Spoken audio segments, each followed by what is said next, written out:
السلام علیکم دوستانو، په دې هیله چې ټول به راته روغ او جوړ یاست. د راشد خان هلیکوپټر شاټ د کرکټ مینوال او شنونکي حیران کړل.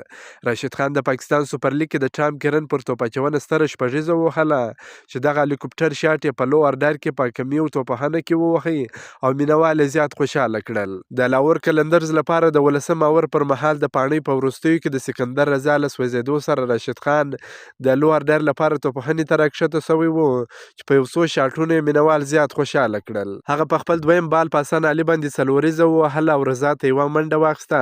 بیا له شپږم توپ سره د ټام کرن له توپ اچونې سره مخ سو چې د اپ سټمپ توپ یې راواخیستی. د میډ ویکټ بونډري په لور یې هلیکوپټر شپږیزه ووهله. دا په داسې حال کې چې توپ د مینوالو په منځ کې وموښتی او 9 متره شپږیزه یې ووهله. د کیمرې تر سترګو یې غوره حق سم راغلی چې بیټ یې هوا ته پورته کړی و.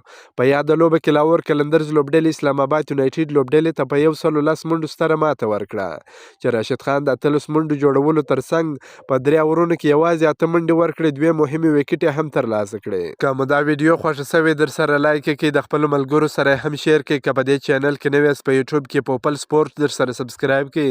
د نور تازه معلوماتو لپاره هم زموږ سره اوسئ. تر بلې ویډیو پر د الله په امان.